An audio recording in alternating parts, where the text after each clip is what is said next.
Мира и прашува кои продукти што ги сметаме за нездрави се всушност во ред да се јадат. Мира, ова прашање баш ме натера да размислувам, затоа што многу често она што јас поентирам и зборувам и ме нервираат продукти кои што стојат на рав за здрава храна, всушност се тотално нездрави, но никогаш не сум размислувал обратно, односно да најдеме нездрави продукти кои што всушност и не се така нездрави како што можеби ние луѓето се плашиме. И би издвоил 2 или 3.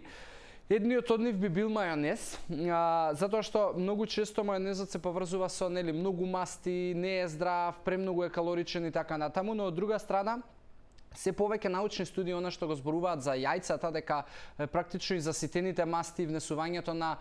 многу јајца, на многу месо не влијае толку многу на појавата на лош холестерол, народски кажано, колку што влијаат шеќерите, немањето физичка активност и пушењето цигари. Затоа мајонезот јас би го ставил веќе во продукти кои што воопшто не се нездрави, само единствено нешто кое што тука би го потенцирал е маслото кое што се употребува при подготовката на мајонезот. Ако најдобро е да си го правиш можеби и дома или да бараш мајонези кои што не се правени со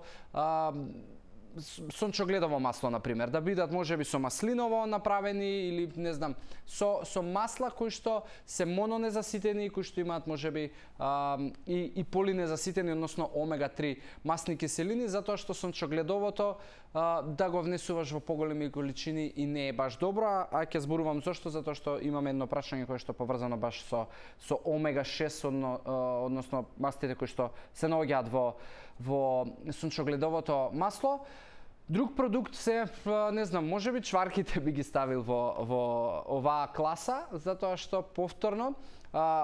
има една исхрана која што се вика кето, која што промовира конзумација на мајонез, која што промовира конзумација на чварки, на свински вратови, сланини и така натаму,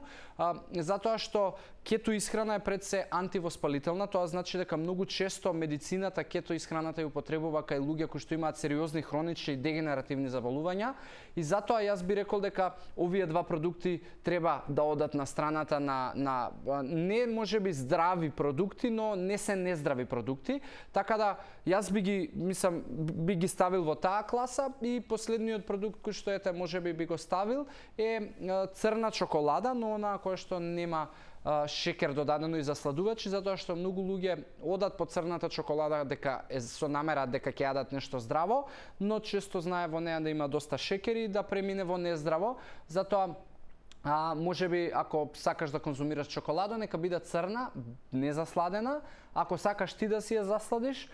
можеш да ја стопиш, додади стевија и остави ја да излади, ете ти црна чоколада засладена, што можеби ќе ти ја задоволи тајата потреба за благо кое што ти се јавува. Така да тие 3 продукти јас би ги издвоил од нездравите и би ги ставил можеби на страна на здравите продукти.